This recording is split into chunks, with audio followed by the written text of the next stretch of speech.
ಸುರಬಾಲಿಗೆ ವಜ್ರೇಶ್ವರ ನೋಡಿದಾಗ ಮೊದಲು ಅವಳಿಗೆ ಕಾಣೋದೇ ತಾಯ್ತ ಅಂದರೆ ಆಗೆಲ್ಲ ತಾಯ್ತ ಯಾಕೆ ಕಾಣ್ತಾ ಇತ್ತು ಅಂದರೆ ಆಗಿನ ಸ್ತ್ರೀಯರಿಗೆಲ್ಲ ಈ ಜಾಕೆಟ್ ಥರ ಧರಿಸ್ತಾರೆ. ಆಗೆಲ್ಲ ಜಾಕೆಟ್ ಹಾಕ್ತಿರ್ಲಿ ಶ್ರೀಮಂತರು ನೋಡಿ ಅಂದರೆ ಸಾಮಾನ್ಯವಾಗಿ ಈ ಇದೆಲ್ಲ ಕಾಣ್ತದೆ. ಅವಾಗ ತಾಯ್ತ ಕಟ್ಟರೆ ಸಾಮಾನ್ಯ ಗೊತ್ತೇ ಆಗುತ್ತೆ. ಆಗೆಲ್ಲ ಬರೀ ಸೀರೆ ಅಷ್ಟೇ ಉಟ್ಟಿದ್ರು ಅನ್ಸುತ್ತೆ. ಅಂದರೆ ಆ ಥರ ಈ ಥರದ್ದೆಲ್ಲ ಆಗಿರ್ಲಿಲ್ಲ ಅನ್ಸುತ್ತೆ ಬಟ್ಟೆ ತೊಡಗಿ ವಿಚಾರದಲ್ಲಿ. ಹಾಗಾಗಿ ಅವಳಿಗೆ ಗೊತ್ತಾಗ್ಬಿಡುತ್ತೆ ಆ ಸುರಬಾಲಿಗೆ ತಾಯ್ತದ ಬಗ್ಗೆ. ಸರಿ, ತಕ್ಷಣ ಅವಳ ಕುತೂಹಲ ಕೇಳಿತು. ಏನಿರಬಹುದು? ಆಯ್ತಾ ಯಾಕಿರಬಹುದು? ಇನ್ನೇನು ವಜ್ರೇಶ್ವರಿಯನ್ನು ನೇರವಾಗಿ ಕೇಳಿ ಬಿಡಬೇಕು. ಅಷ್ಟರಲ್ಲಿ ಶ್ರೀಮಾತೆ, ಓ ಸುರಬಾಲೆ, ಹಾಗೆಲ್ಲ ಕೇಳಬಾರದು. ಅವಳು ಇನ್ನೇನ್ ಕೇಳ್ಬೇಕು ತಾಯ್ತದ ಬಗ್ಗೆ ಅವಳ ಹತ್ರ, ವಜ್ರೇಶ್ವರಿ ಹತ್ರ. ಶ್ರೀಮಾತೆ ಹೇಳ್ತಾರೆ, ಓ ಸುರಬಾಲೆ, ಹಾಗೆಲ್ಲ ಕೇಳಬಾರ್ದು. ಅವಳು ಯಾವುದೋ ಕಾಯಿಲೆಯ ನಿವಾರಣೆಗೆಂದು ಅದನ್ನ ಕಟ್ಟಿಕೊಂಡಿರಬಹುದು. ನೀನು ಹೋಗಿ ಅದರ ವಿಷಯ ಕೆದಕಿ ಅವಳ ಮನಸ್ಸನ್ನು ನೋಯಿಸಬಾರದು ಎಂದು ಅವಳನ್ನು ತಡೀತಾರೆ. ಶ್ರೀಮಾತೆಯವರು ಆ ಸುರಬಾಲೆ ತಡೀತಾರೆ. ಬಳಿಕ ವಜ್ರೇಶ್ವರಿ ದೇವಿಗೆ, ನೋಡಮ್ಮ, ನೀನಿನ್ನೂ ಆ ತಾಯ್ತ ಕಟ್ಟಿಕೊಳ್ಳಬೇಕಾಗಿಲ್ಲ. ನಿನ್ನ ರೋಗ ತನ್ನಷ್ಟಕ್ಕೆ ವಾಸಿಯಾಗುತ್ತದೆ ಎಂದು ಹೇಳಿಬಿಟ್ಟರು. ನೋಡಮ್ಮ, ನೀನಿನ್ನೂ ಆ ತಾಯ್ತ ಕಟ್ಕೊಳ್ಬೇಕಾಗಿಲ್ಲ. ನಿನ್ನ ರೋಗ ತನ್ನಷ್ಟಕ್ಕೆ ವಾಸಿಯಾಗುತ್ತದೆ ಎಂದು ಹೇಳಿಬಿಟ್ಟರು. ಆಶ್ಚರ್ಯ. ಮುಂದೆ ಅವಳಿಗೆ ಒಂದು ಸಲವೂ ಉನ್ಮಾದ ರೋಗ ಬರಲಿಲ್ಲವಷ್ಟೇ ಅಲ್ಲ, ಅವಳೇ ಇತರ ಉನ್ಮಾದ ರೋಗಿಗಳ ಶುಶ್ರೂಷೆ ಮಾಡುವಂತಾದಳು. ಅಂದ್ರೆ ಶ್ರೀಮಾತೆಯವರ ವಾಕ್ಯ, ಮಹಾತ್ಮರು ಹೇಳುವ ಮಾತುಗಳು, ಅವ್ರು ಹೇಳುವ ಆ ಶಬ್ದಗಳು ಯಾವತ್ತೂ ಸುಳ್ಳಾಗಲ್ಲ.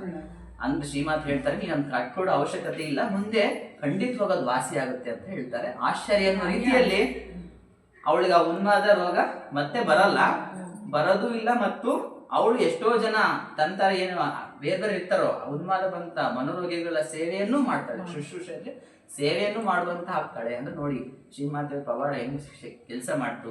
ಹೀಗೆ ಶ್ರೀಮಾತೆಯವರು ಒಂದು ಮಾತು ಹೇಳಿದಷ್ಟರಿಂದಲೇ ಆಕೆಯ ರೋಗ ಸಂಪೂರ್ಣ ವಾಸಿಯಾಗಿ ಆಕೆ ಎಂದಿನಂತಾದಳು. ಅಂದ್ರೆ ಶ್ರೀಮಾತೆಯರ ಒಂದು ಮಾತು ಆಕೆಯ ರೋಗವನ್ನ ಸಂಪೂರ್ಣವಾಗಿ ವಾಸಿ ಮಾಡುತ್ತೆ. ಆಕೆ ಮೊದಲು ಹೆಂಗಿದ್ಲೋ ಹಾಗೆ ಆಗ್ತಾಳೆ. ಇಲ್ಲಿ ಯಾಕೆ ಸ್ವಾಮಿ ಕೃಷ್ಣೋದ್ಭಾಂಜಿ ಉಲ್ಲೇಖ ಮಾಡ್ತಾ ಹೇಳಿದ್ರೆ, ಆ ವಜ್ರೇಶ್ವರಿ ದೇವಿಯ ರೋಗವನ್ನ ಪರಿಹರಿಸುವ ಮೂಲಕ ಶ್ರೀಮಾತೆಯವರ ಪವಾಡ ಶಕ್ತಿ, ಅವರಲ್ಲಿ ಎಂತ ಅದ್ಭುತವಾದ ಶಕ್ತಿ ಇತ್ತು. ಅವ್ರು ನೋಡಿದ್ರೆ ಏನ್ ಅನ್ಸುತ್ತೆ, ಅವ್ರು ಯಾರು ಸಾಮಾನ್ಯ ಅನ್ಸುತ್ತೆ ಅಲ್ವಾ? ಸಾಮಾನ್ಯವಾಗಿ ಹಿಂದೂ ಧರ್ಮಗಳಲ್ಲಿ ಹೆಣ್ಣು ದೇವರನ್ನ ಅಥವಾ ಸ್ತ್ರೀ ದೇವರನ್ನ ನೋಡಿದಾಗ ಏನ್ ಅನ್ಸುತ್ತೆ? ಅಲಂಕಾರ ಭೂಷಿತ ಅಲ್ವಾ? ಎಲ್ಲ ತರದ ಅಲಂಕಾರಗಳು, ಎಂತ ಸೀರೆ, ಎಂತ ಹುಡುಗೆ. ನಮ್ಮ ಕಲಾವಿದರಂತೂ ಚಿತ್ರ ಮಾಡಿದ್ದು ಹೆಂಗ್ ಮಾಡಿದ್ದಾರೆ ಅಲ್ವಾ? ಎಷ್ಟು ಉಡುಗೆ ತೊಡುಗೆಗಳು, ಎಷ್ಟು ಮೇಕಪ್ಪು ಅಲ್ವಾ? ಆದ್ರೆ ಶ್ರೀಮಾತೆಯರಲ್ಲಿ ಒಂದ್ ಸ್ವಲ್ಪ ಏನು ಕಾಣ್ತಾರೆ, ಯಾರ ಸಾಮಾನ್ಯ ಸ್ತ್ರೀ ಅನ್ಸುತ್ತೆ ಅಲ್ವಾ? ಅಲ್ಲಿ ಒಂದು ಚಿಕ್ಕ ಬಳೆ, ಒಂದು ಚಿಕ್ಕ ಸೀರೆ, ಆಮೇಲೆ ಆ ಕೂದಲು ಹಿಂಗೆ ಬಿಟ್ಟಿರುವಂಥವು ಕೂದಲು ಎಷ್ಟು ಸರಳ ಅಂದರೆ ಅಷ್ಟು ಮೌನ, ಅಷ್ಟು ಗಂಭೀರ. ಗಗನದಂತೆ ಹೃದಮ್ಮ ನಿನ್ನ ಗಾಂಭೀರ್ಯ. ಅದಕ್ಕೆ ನಮ್ಮ ಸಿಸ್ಟರ್ ನಿವೇದಿತಾ ಇಂಗ್ಲೆಂಡಿಂದ ಬರ್ತಾಳೆ, ಸ್ವಾಮೀಜಿಯವರ ಕರೆಗೆ ಹೋಗ್ಬಿಟ್ಟು ಭಾರತಕ್ಕೆ ಬರ್ತಾಳೆ ಸೇವೆ ಮಾಡಲಿಕ್ಕೆ, ಭಾರತೀಯ ಸೇವೆ ಮಾಡಲಿಕ್ಕೆ. ಅವಳು ಕ್ರಿಶ್ಚಿಯನ್, ಮೂಲತಃ ಕ್ರಿಶ್ಚಿಯನ್ ಧರ್ಮದಲ್ಲಿ ಹುಟ್ಟುವಂಥ ಅವಳು ಇಲ್ಲಿಗೆ ಬಂದು ಹಿಂದೂ ಧರ್ಮಕ್ಕೆ ಮತಾಂತರ ಆಗಿ ಆನಂತರ ಸ್ವಾಮೀಜಿಯವರಿಂದ ಸನ್ಯಾಸ ದೀಕ್ಷೆಯನ್ನು ಪಡ್ಕೊತಾಳೆ. ಅವಳು ಶ್ರೀಮಾತೆಯವ್ರ ಬಗ್ಗೆ ಒಂದು ಕವನವನ್ನು ಬರೀತಾಳೆ ಅಂತ ನೋಡಿ, ಅದನ್ನ ಹೇಳ್ತಾರೆ. ಪರಮ ಪ್ರೀತಿಯ ತಾಯಿ, ನಾವೆಲ್ಲ ಸೇರಿ ನಿಮ್ಮ ಮೇಲೊಂದು ಸುಂದರ ಸ್ತೋತ್ರವನ್ನು ರಚಿಸಿ ನಿಮಗೆ ಕಳಿಸಿಕೊಡಬೇಕು ಎಂದು ನನ್ನ ಆಸೆ.